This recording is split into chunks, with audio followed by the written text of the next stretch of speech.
제가 사역을 하고 있는 한국 샬렘 영성훈련원이라고 하는 곳에서는 여러 프로그램을 하는데 그 중에 하나는 피정을 진행합니다.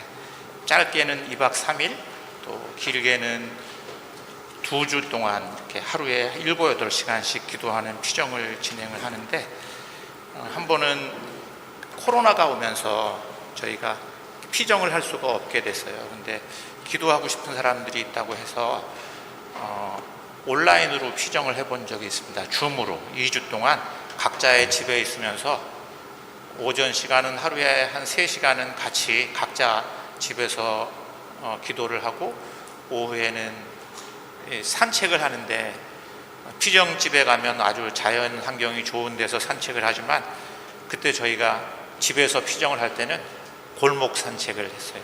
시장도 가고 거리도 걷고 그러면서 그냥 침묵으로 피정을 했던 경험이 있는데, 사람들에게 굉장히 새로운 경험이었던 것 같아요.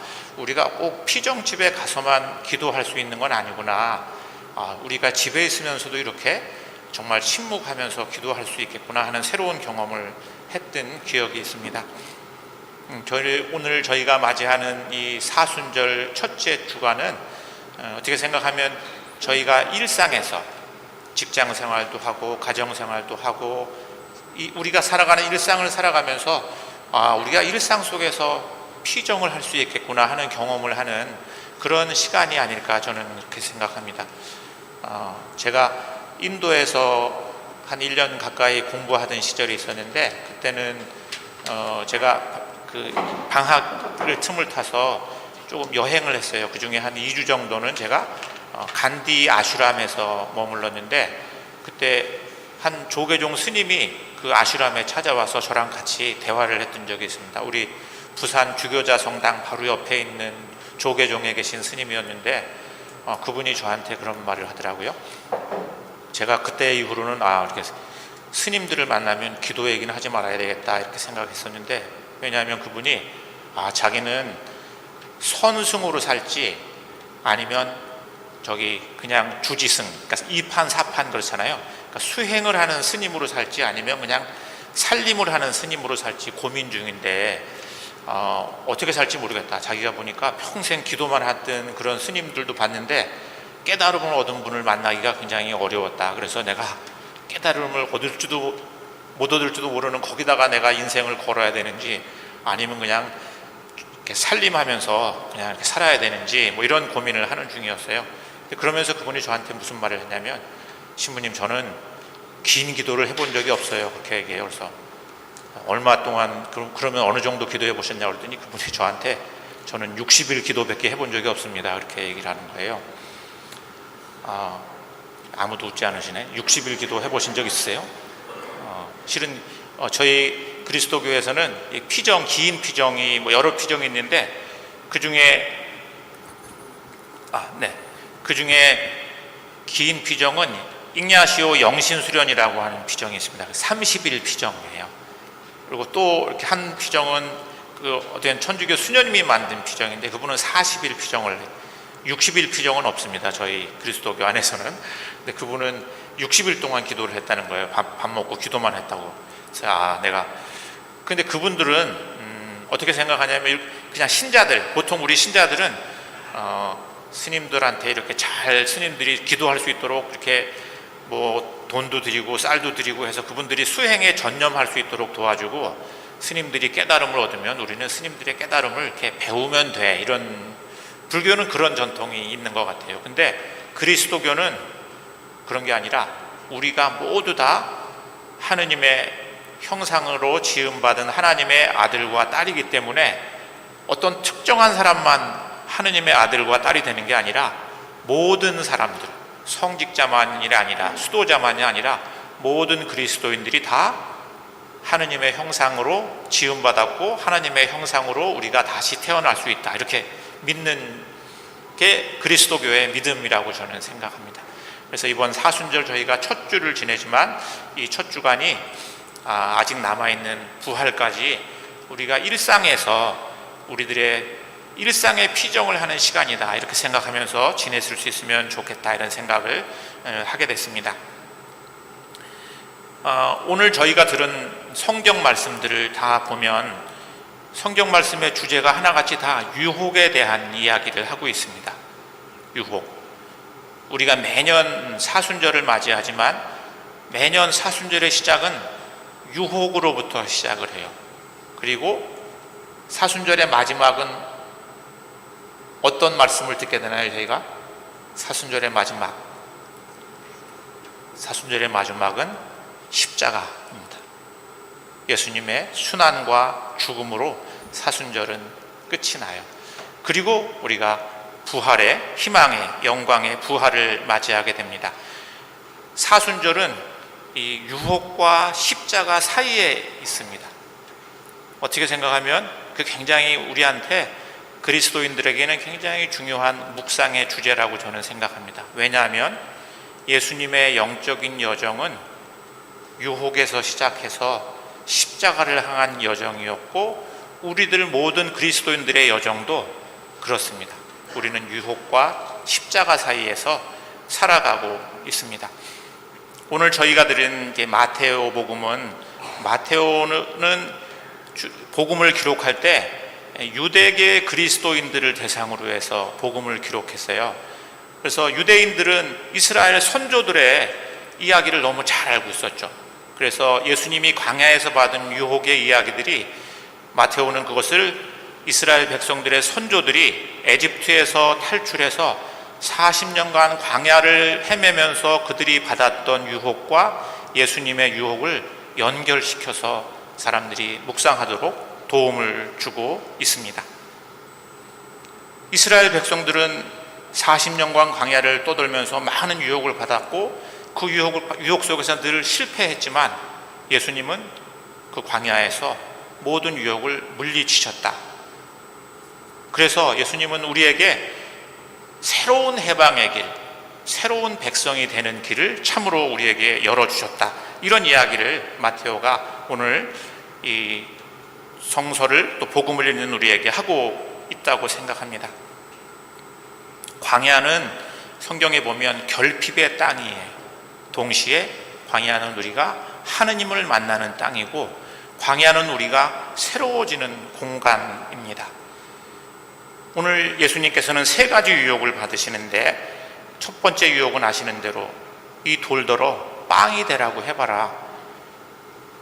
예수님이 그렇게 아끼는 많은 도탄에 빠진 민중들, 굶주리는 사람들에게 이 광야에 널려있는 게 돌인데 이 돌을 빵으로 만들면 당신이 하나님의 아들이면 얼마나 사람들이 좋아하겠느냐.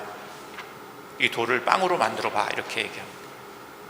두 번째 유혹은 뭐였습니까? 성전 꼭대기에서 만약에 당신이 정말 메시아라고 하면 모든 이스라엘 백성들이 당신을 메시아라고 믿을 수 있는 아주 쉬운 길이 있는데 그건 성전 꼭대기에서 뛰어내리면 성경에 하느님의 천사가 하느님의 아들을 이렇게 보호해 준다고 하지 않았냐? 그러면 아마 천사가 내려와서 너를 이렇게 보호해 줄 텐데 만약에 그게 소문이 나면 모든 이스라엘 사람들이 당신이 메시아라고 하는 것을 금방 믿게 될 거다. 마지막 유혹은 뭡니까? 2가지 다 유혹에 예수님께서 넘어가지 않으니까 마지막 유혹은 나에게 절을 하면 내가 모든 세상을 너에게 주겠다. 이렇게 이야기를 합니다. 근데 예수님이 그 3가지 유혹을 다 말씀을 통해서 이렇게 물리치세요. 말씀을 통해서. 성서에 사람이 떡으로만 사는 것이 아니라 하느님 말씀으로 살라고 했다. 성경에 하느님을 떠보지 말라고 했다. 오직 하느님만 섬기라고 했다 하는 이 말씀들은 이스라엘 백성이 광야를 떠돌면서 유혹을 받았던 이야기를 신명기를 기록한 기자가 했던 이야기들이에요. 그러니까 이스라엘 백성들은 광야에서 다 실패했지만 예수님께서는 그 모든 선조들의 실패를 넘어서시고 광야에서 유혹을 물리치시고 우리에게 새로운 구원의 길을 열어주셨다고 마테오는 우리에게 이야기하고 있는 것입니다. 예수님은 아까 제가 말씀드렸지만 사순절의 시작은 유혹에서 십자가로 가는 여정이라고 그랬잖아요. 근데 실은 예수님은 광야에서 한 번만 유혹받으신 게 아니에요. 예수님이 변화산상에서 예수님의 모습이 영광스럽게 변했을 때 그때 제자들이 비로소 이분이 정말 우리가 기다리는 메시아로구나 이렇게 알았죠. 그래서 베드로가 주님은 살아계신 하나님의 아들이고 그리스도입니다 이렇게 고백을 했어요. 그 고백을 듣고 난 다음에 바로 예수님께서 뭐라고 얘기하시냐면 내가 이제 예루살렘에 올라가서 고난을 당하고 십자가에 달려 죽게 될 거다 이런 이야기를 하세요. 그랬더니 어떻게 했습니까? 베드로가 펄쩍 뛰었어요. 절대로 그래서는 안 됩니다. 그게 예수님의 영적인 여정은 십자가를 향한 여정이었는데 제자들은 이해할 수가 없었죠. 그래서는 안 됩니다. 그게 예수님이 당신의 모습을 메시아됨을 제자들에게 알려서 보내준 다음에 첫 번째 받은 유혹이었죠. 제자들의 저항이고 유혹이었어요. 하지만 예수님은 포기하지 않고 끝까지 마침내 십자가에 달려서 돌아가셨는데 그 십자가 위에서도 사람들이 예수님을 유혹하죠. 군중들이 뭐라고 얘기해요? 당신이 정말 하나님의 아들이면 십자가에서 내려와 봐라 이렇게 조롱하면서 예수님을 유혹하죠. 예수님의 영적 여정은 끝까지 돌아가시기까지 내가 십자가를 피할 수 있어. 사람들이 그렇게 계속 유혹을 해요. 왜 그렇게 어려운 길을 가려고 해? 십자가 말고 다른 길을 택하봐. 쉽고 빠른 길이 있어. 이렇게 유혹을 하고 있는 기죠. 하지만 예수님은 끝까지 진정한 하나님의 능력은, 진정한 하나님의 권능은 십자가라고 믿었고 하느님이 어떤 분이신지, 참된 권능이 무엇인지를 십자가를 지시는 것을 통해서 우리에게 보여주셨습니다. 오늘 로마서를 기록한 사도 바울로는 이렇게 얘기해요. 고린도 교인들에게 보내는 편지에서 유다인들은 기적을 요구하고 그리스도인들은 지혜를 찾지만 우리는 십자가에 달리신 그리스도를 선포할 따름입니다. 그리스도가 십자가에 달렸다는 것은 유대인들에게는 비유에 거슬리는 일이고 이방인들에게는 어리석게 보이는 일입니다. 그러나 유다인이나 그리스인이나 할 것 없이 하느님의 부르심을 받은 사람들에게는 그가 곧 메시아이며 하느님의 힘이며 하느님의 지혜입니다. 정말로 우리가 사도 바울의 이 이야기를 진심으로 믿고 예수님의 길을 따르려고 한다면 우리는 단 하루도 유혹에서 자유로울 수가 없습니다. 돈이 있으면 금방 해결할 텐데, 내가 힘이 있으면 금방 해결할 텐데, 그렇게 해결하고 싶은 문제가 많잖아요. 사랑? 그건 너무 시간이 오래 걸리고 너무 힘들어 이렇게 생각할 수 있죠. 하지만 예수님은 진정한 힘, 진정한 구원은 사랑에서 온다고 우리에게 말씀하시고 있습니다. 그런 점에서 예수님은 하느님이 어떤 분이신지, 우리가 누구인지를 예수님의 삶을 통해서 보여주시기를 원했습니다. 제가 오늘 설교를 준비하면서 아주 옛날에 읽었던 톨스토이의 단편, 제가 아침 6시 반 예배에 오신 분들한테 물어봤더니 아무도 안 읽었다고 그래서 제가 약간 놀랐어요. 사람은 무엇으로 사는가, 이런 톨스토이의 우화집 있죠, 그죠? 대체적으로 저는 이제 워낙 유명한 이야기니까, 왜냐하면 이 톨스토이는 우리 성경에 있는 사복음서를 하나의 복음서로 자신이 만들어 봤어요. 이렇게 복음서가 이야기하는 진리가 뭔가 이런 걸 다 해서 종류해서 자기가 한 권의 책으로 만들고, 그 중에서도 에센스가 뭔가 하는 것을 5가지로 요약을 했어요. 그리고 그 진리를 사람들이 쉽게 알 수 있도록 쓴 책이 사람은 무엇으로 사는가 하는 아주 얇은 책인데 아주 쉽게 읽을 수 있지만 아주 복음의 정수를 내가 사람들에게 나누고 싶어서 쓴 글입니다. 그 중에 한 소설이 이제 사람은 무엇으로 사는가라는 소설이에요. 한 천사가, 이야기를 하면 좀 길어질 것 같은데, 한 천사가 하늘에서 추방을 당해. 왜냐하면 누구를 데리고 오라고 그랬어요. 이렇게 데리고 와야 되는데 가보니까 어린 딸 둘하고 혼자 사는 그 엄마가 있는데, 엄마를 데려가면 이 아이들이 살기가 힘들어지잖아요. 그러니까 너무 마음이 어려워서 그냥 돌아왔어. 하느님의 명을 어긴 거죠. 그래서 하느님이 이 천사를 지상으로 다시 추방을 하면서 3가지 질문을 줬어요. 이 3가지 질문에 대한 답을 네가 가져오면 내가 다시 너를 하늘나라로 데려올게. 제 기억이 다 맞는지 모르겠어요. 근데 그래서 이 사람이 근데 어느 날 이렇게 그 땅으로 떨어진 거죠. 근데 굉장히 추운 날이었어요. 근데 가난한 구두를 만드는 사람이 있었는데 이 사람은 너무 가난해서 외투가 하나밖에 없어요. 아내하고 둘이 이렇게 나누어 입어야 돼요. 한 외투를. 근데 자기가 받을 돈이 있어요. 그 빚을 진 사람한테 돈을 받으면 외투를 하나 사가지고 아내랑 둘 따로따로 옷을 입을 수 있겠어요. 그래서 빚을 진 사람한테 가서 돈을 받으러 갔는데 이 사람이 돈이 없다고 그래요. 그래서 조금밖에 못 주는 거예요. 그러니까 너무 속이 상해서 그걸 가지고 다 술을 마셔버렸네.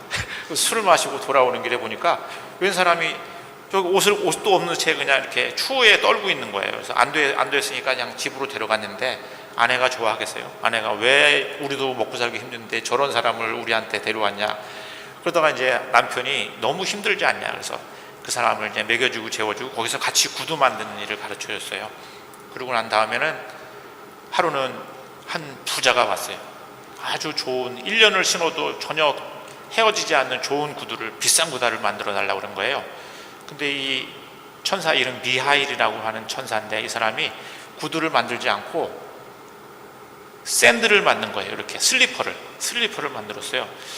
근데 밤에 그 딸이 왔어요. 뭐라고 그러냐면 아버님이 돌아가셔서 이제 구두는 필요 없습니다. 그냥 슬리퍼를 만들어주면 되겠어요. 그래서 근데 이 천사는 그걸 알았던 거죠. 이 사람이 오늘 죽을 거라고 하는 것을. 그러고 난 다음에 몇 년이 지난 다음에 다시 한 아주머니가 어린아이 여자아이를 둘을 데리고 왔는데 보니까 그 아이가 구두를 맞추러 온 거죠. 보니까 그 아이가 어떤 아이였냐면 이 천사가 하늘에서 와서 데려가려고 했던 그 엄마의 딸들이었어요. 엄마는 죽었죠.